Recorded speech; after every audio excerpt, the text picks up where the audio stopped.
Year, I was approached by Jason too.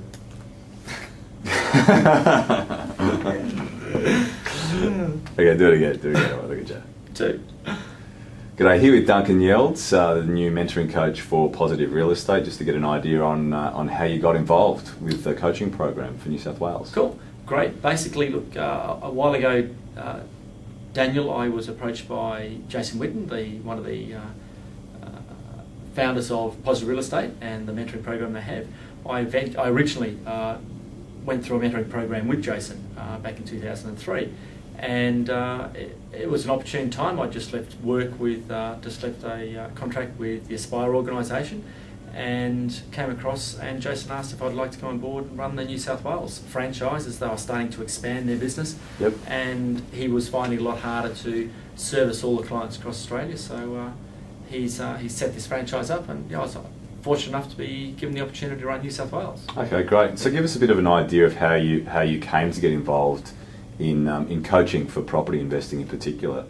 Wow. Well, originally what happened was that I actually did the mentoring program through Jason, and we had a lot of success, myself and my wife, when we ran through the program, and people actually started coming and asking us directly what we'd done, and they could see the change in our lifestyle, they see the fact that Chris wasn't working and I wasn't working anymore, so they were saying, well, what have you done? And then we were just coaching them, and we were coaching them very informally and not getting paid for it, and eventually that developed into a role. I worked with the Aspire organisation for about 3 years as one of their coaches in a wealth creation strategy program they were running, and yeah, so be it. Now I'm here. Okay, and so when you started, did you have realistic goals for investing in real estate? I was one of these guys. There were a whole 20 clients when we started with Jason, and I remember sitting there on the first meeting, and Jeff was the name of the coach at the time. He got up and said, so, you know, what's your outcome? What's your expected outcome? And I said, well, I'm going to have 100 properties by the end of the year. And of course, my wife ribbed me very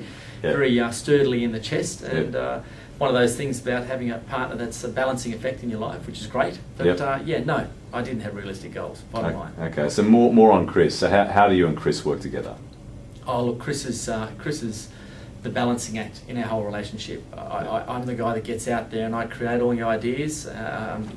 Anyone listening to this understands that there's always one person that's the life of the party and wants to get out there and has fantastic ideas. But unfortunately, for a lot of the time I needed support underneath me, the foundation, to actually make it happen. So Chris was definitely the mortar that held the whole brickwork together when we were working together. And she's a fantastic balancing act, because she'd actually do the numbers properly and really go through it meticulously to make sure the deal worked. Okay, so has it all been plain sailing? That's my next question. Is it? No. Even with the coaching program, one of the best things about having Jason and Lisa and Jeff at the time as my coach was that they had an enormous amount of wisdom and a massive amount of patience. There were a lot of high level discussions that went on in regards to creating our portfolio, and when we chose not to listen and take the learnings that were being offered, and we went off and did our own thing, was when we made mistakes. But we learned. We still learned, but unfortunately it was an expensive way to learn. Sure. Literally just before we joined the mentoring program, we'd bought a off-the-plan property in Sydney. It was called the Monument Complex in Oxford Street, and it was a monumental muck-up. The deal cost me $670,000, and we ended up selling it about 18 months later for about $250,000 loss. So wow. I only wish that we'd come onto the mentoring program a little bit earlier, and we would have had a lot more, another $250,000 to spend at the time. Yeah. So what are the key things for you to avoid that type of thing happening? What things would you say could have avoided that sort of situation? Was it education? Oh, definitely education. Myself and Chris have been on a continual path for the last, I'd say, 10 years of our life, growing and learning through different sorts of education. And we easily would have put $100,000 into education just in the last number of years alone. Having a coach, I don't, obviously I had a coach when I came through the mentoring program, but since leaving there, I've always sought out a coach, both personally and business-wise, as our portfolio grew and we started working overseas with our businesses. Having the ability to have someone there as a coach to overlook what we're doing all the time, and really to be there as an unreasonable friend a lot of the time was really, really powerful. Yeah. Okay. All right. And what about people you're around, network? Is that important? Always. Yep. It's very important to have that ability to talk to people that are like minds and bounce ideas off them. And it's just it's a secure group. Any network is a very powerful organisation.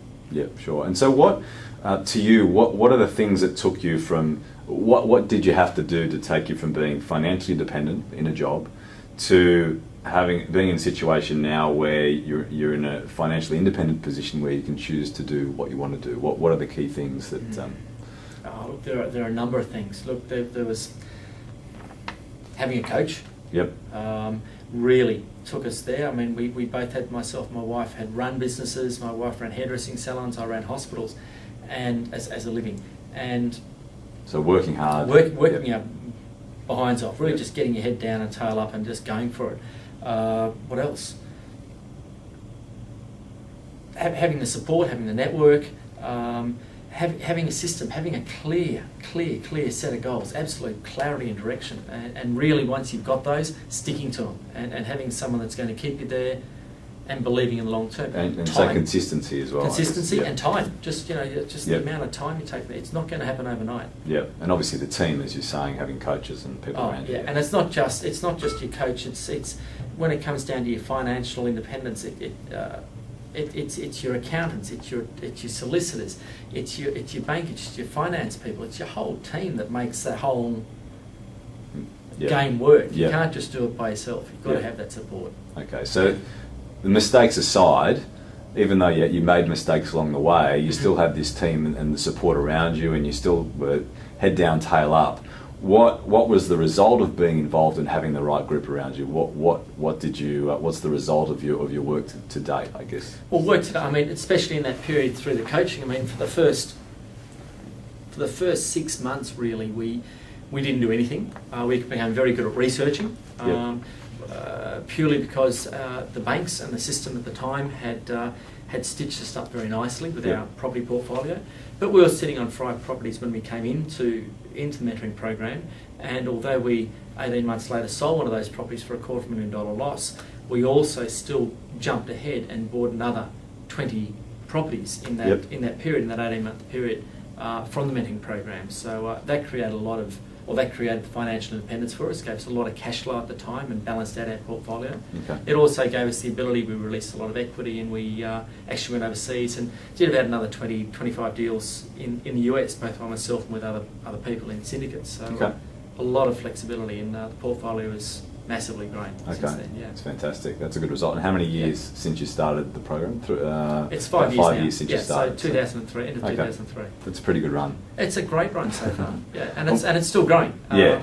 And again, has it all been plain sailing? No. There's the markets have done all sorts of things, but because our portfolio has been so diversified, not only here in Australia, but all over Australia, but also in the States, we've actually had a lot of opportunity to have growth in areas that we weren't expecting. Sure. Okay. What about your background personally? Give us a bit of an idea. Personally, okay. Well, I've been married. I'm married in 1988 to my wife, Chris, or Tina, as she likes being called.